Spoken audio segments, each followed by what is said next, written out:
প্রধানমন্ত্রী শেখ হাসিনাকে যুক্তরাষ্ট্র থেকে সর্বশেষ আলটিমেটাম দিল। প্রধানমন্ত্রীর হাতছাড়া হচ্ছে পুলিশ ও সেনাবাহিনী। প্রধানমন্ত্রীর আদেশ মানতে নারাজ সেনাবাহিনী। আলটিমেটাম দিচ্ছি শেখ হাসিনাকে, আপনি স্টেপ ডাউন হয়ে যান, তারপরে আমরা আমাদের সব সেট আপ করা আছে, আমরা ব্যবস্থা করব। এবার মারাত্মক হুমকি হতে যাচ্ছে বাংলাদেশের জন্য। বিদেশিরা গোয়েন্দা দিয়ে নির্বাচনের তথ্য সংগ্রহ করছে এবং এত বছর ধরে আমরা আমাদের উপর এই ধরনের নির্যাতন হয়েছে এটাকে। আসসালামু আলাইকুম সুপ্রিয় দর্শক বন্ধুরা, অবশেষে কঠিনভাবে ফেঁসে গেলেন প্রধানমন্ত্রী শেখ হাসিনা। দর্শক বন্ধুরা, এবার বাংলাদেশের নির্বাচনকে কেন্দ্র করে যুক্তরাষ্ট্র যে সকল পরিকল্পনা নিয়ে মাঠে নামছে, দর্শক বন্ধুরা, অন্যদিকে এবার সেনাবাহিনী থেকে যে সকল সিদ্ধান্তগুলো এসেছে আর সেই সিদ্ধান্তগুলোকে কেন্দ্র করে এবার বেশ কিছু তথ্য বেরিয়ে আসলো। দর্শক বন্ধুরা, এবার সেই সকল বিষয়গুলোকে কেন্দ্র করে আপনাদের মাঝে অত্যন্ত চমৎকার কিছু নিউজ তুলে ধরেছে, অত্যন্ত গুরুত্বপূর্ণ কিছু কথা তুলে ধরেছে। আপনারা সেই সকল কথাগুলো শুনলে অবশ্যই বুঝতে পারবেন। তবে শেষ পর্যন্ত বাংলাদেশের এই নির্বাচনের মোড় কোন দিকে ঘুরতে যাচ্ছে, দর্শক বন্ধুরা, চলুন আমরা সেই সকল কথাগুলো শুনে নেই এবং সেই সাথে আপনারা জানতে পারবেন তবে এবার নির্বাচনের মোড় কোন দিকে ঘুরতে যাচ্ছে। শেখ হাসিনাকে আপনি স্টেপ ডাউন হয়ে যান, তারপরে আমরা আমাদের সব সেট আপ করা আছে, আমরা ব্যবস্থা করব। আমি আপনাকে সাবধান বানিয়ে দিচ্ছি, আলটিমেটাম। আর আমি সেনাবাহিনী, নৌবাহিনী এবং বিমান বাহিনী সহ পুলিশ, বিডিআর সবাইকে বলবো, আপনারা যদি দেখেন হেলমেট বাহিনী বা পুলিশের কয়েকজন বিপদগামীরা গুলি করছে, তাহলে আপনারা বুঝতেই পারছেন কি করতে হবে। আপনাদেরকে বলে দিচ্ছি, আপনারা দেশকে বাঁচান এই মাফিয়াদের হাত থেকে, নাহলে আপনারা নিশ্চিহ্ন হয়ে যাবেন। আর যারা প্রধানরা আছেন, আপনাদের বাহিনীর সাথে থাকুন, গণ অভ্যুত্থানের সাথে থাকুন, দেশকে বাঁচানোর পক্ষে থাকুন। যদি এর বিপক্ষে যান, আপনার অধীনস্থরাই আপনাদেরকে গ্রেফতার করে শাস্তি দিবে। এই আলটিমেটাম আমি, রক্তপাত যেন না হয়, শান্তির পথে আমি চাই, এর সমাধান আমরা চাই, সবাই চায়। আর আমি অত্যন্ত কষ্ট পাচ্ছি যে আজকে লক্ষ লক্ষ মানুষ এই শীতের মধ্যে তার দেশ বাঁচানোর জন্য চলে আসছে। আজকে সবাই মরে যাবে, তবু দেশ স্বাধীন করে ছাড়বে। আপনাদেরকে আমি বলছি, আমিও গত 48 ঘন্টা ঘুমাইনি, বলতে পারেন গত 4 বছর ভালো করে ঘুমাইনি। আপনাদের কষ্ট আমি বুঝতে পারছি। ধুকে ধুকে মরার চেয়ে দেশকে বাঁচানোর জন্য মরা অন্তত বেহেশত পাবো। তাই হাসিনা, আমি আপনাকে বলছি, এই আলটিমেটাম মেনে নিন, শান্তির পথে আসুন, না হয় আক্রমণ শুরু হলে কুল কিনারা পাবেন না। সেই পথে ফিরে আসার জন্য আমি আপনাকে বলছি যে আপনি অবৈধ প্রধানমন্ত্রী, অফকোর্স আপনি শান্তির পথে চলে আসুন, স্টেপ ডাউন হন এবং এই নির্বাহী পর্ষদের আমি কিন্তু আপনার কাছে দাবি করছি না, I am giving you ultimatum. আমি অবৈধ সরকারের কাছে কোনো দাবি করি না, আমি আপনাকে সুযোগ দিচ্ছি, আলটিমেটাম দিচ্ছি, স্টেপ ডাউন হন এবং আমরা দেশকে রক্ষা করি। না হয় কি হবে আপনি বুঝতেই পাচ্ছেন। কি হয় যখন একটা দেশ ধ্বংসের পথে যায়, সেই দেশের জনগণ কি করে আপনি বুঝতে পাচ্ছেন। তাই আলটিমেটাম মিন্স এই মুহূর্ত থেকে এনি টাইম, আমি কোনো নির্দিষ্ট সময় দিচ্ছি না। এটা হতে পারে 1 ঘন্টা পরে, এটা হতে পারে 10 ঘন্টা পরে, কিন্তু গণ অভ্যুত্থান শুরু হয়ে গেছে। আমার পেট্রোল কমান্ডারদের যাওয়ার কথা না, যাদের একটু কম বুদ্ধি তারা অলরেডি চলে গেছে। আমি বললাম, তোমরা আসছো কেন? আমি তো এখনো তোমাদেরকে ঘোষণা দিইনি।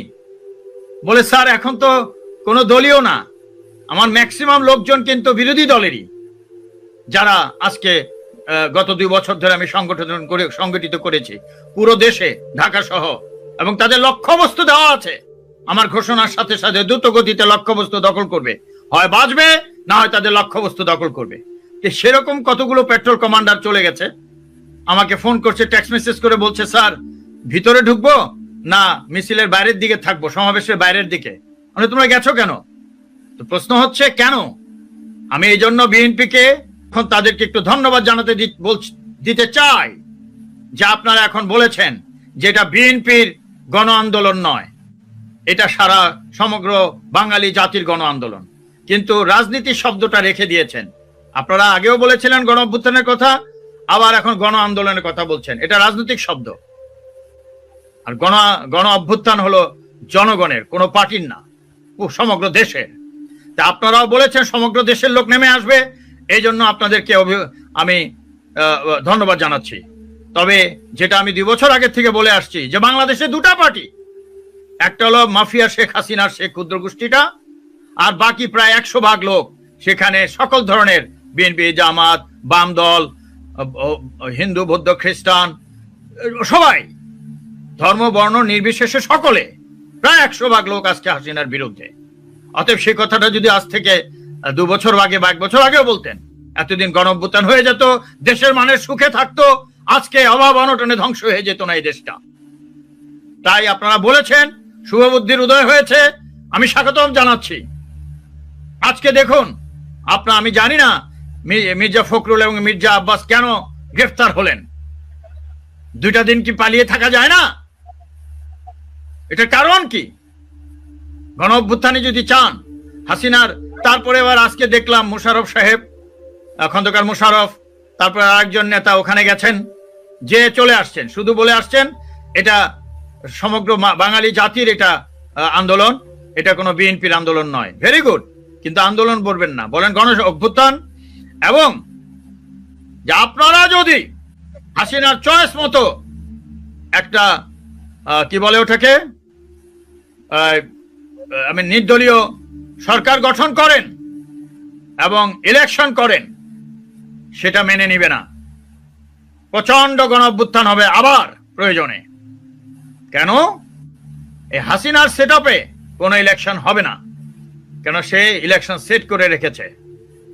এবং আপনার প্রধান নির্বাচন কমিশনার তো বলেই দিয়েছে যে সংবিধান যদি ঠিক না হয় আমি নিশ্চয়তা দিতে পারবো না যে নির্বাচনের ফল কি হবে। অতএব আপনাদেরকে মনে রাখতে হবে, নির্বাচন পদ্ধতি, সংবিধান ঠিক হবে, তারপরে দেশে আবার নির্বাচন হবে। এটাই লক্ষ্য, সেই লক্ষ্যে আমাদের লোকগুলো এসছে। দেখুন, তাই আমি আলটিমেটাম দিচ্ছি শেখ হাসিনাকে, আপনি স্টেপ ডাউন হয়ে যান, তারপরে আমরা আমাদের সব সেট আপ করা আছে, আমরা ব্যবস্থা করব। বিদেশিরা যে ভয়ের সংস্কৃতি যেখানে আছে, ভয় যেমন সংক্রামক, ভয় যেমন ভয়ের কারণে যেন আমরা পিছিয়ে যাই, সাহসও সংক্রামক। এবং একজন ব্যক্তি মেরুদণ্ড সোজা করে যদি দাঁড়িয়ে থাকে, চারপাশে অনেক মানুষ দাঁড়াতে পারে। এবং আমরা প্রত্যেকে সেই মেরুদণ্ডওয়ালা ব্যক্তি হিসাবে নিজের পরিচয় যদি দেই, আমরা যদি সেভাবে নামি, আমরা যদি প্রকাশ্যে প্রতিবাদ করি, এই দেশ আমাদের থেকে কেউ ছিনিয়ে নিতে পারবে না। একসময় হাসির ব্যাপার ছিল, এখন কিন্তু হাসির ব্যাপার না। কারণ যেই মুহূর্তে আমি কথা বলছি, সেই মুহূর্তে 3 কোটি নতুন ভোটার যারা ভোট দেওয়ার অধিকার রাখে, তারা আজ পর্যন্ত ভোট দেয়নি এবং সামনেও তাদের ভোট দেওয়ার কোনো সুযোগ নেই, সম্ভাবনা নেই। আমরা 7 তারিখে নির্বাচন হবে বলছি, নির্বাচন তো জানা আছে। খামাখা এত কষ্ট করে আমাদের এতগুলি মানুষের যেই টাকা ব্যয় করা হচ্ছে, সেটা দিয়ে কতগুলি স্কুল হতে পারত। তো দর্শক বন্ধুরা, আপনারা হয়তো এই কথাগুলো শুনে এবং এই সকল ভিডিওগুলো দেখে অবশ্যই বুঝতে পেরেছেন, অবশেষে বাংলাদেশের নির্বাচনকে কেন্দ্র করে এবার বহির্বিশ্ব এবার জেগে উঠেছে এবং সেই সাথে এই বাংলাদেশের সহিংসতাকে কেন্দ্র করে যেভাবে অস্থিরতার জন্ম দিয়েছে, সেই অস্থিরতা বাংলাদেশের জনগণ চায় না, আর সেটাই এখন সেনাবাহিনী হয়তো শেষ পর্যন্ত বুঝতে পারবে। দর্শক বন্ধুরা, আপনারা এই ভিডিওটি দেখে এবং এই সকল কথাবার্তাগুলো শুনে আপনাদের কাছে কি মনে হচ্ছে? তবে কি শেষ পর্যন্ত সঠিক সিদ্ধান্ত নিতে যাচ্ছে সেনাবাহিনী এবং তাদের সঠিক সিদ্ধান্তের মধ্যে বাংলাদেশের জনগণ ভালো থাকতে পারবে? তো দর্শক বন্ধুরা, এই বিষয়ে আপনাদেরকে মতামত অবশ্যই কমেন্ট করে জানিয়ে দিবেন। তো দর্শক বন্ধুরা, ভালো থাকুন, সুস্থ থাকুন।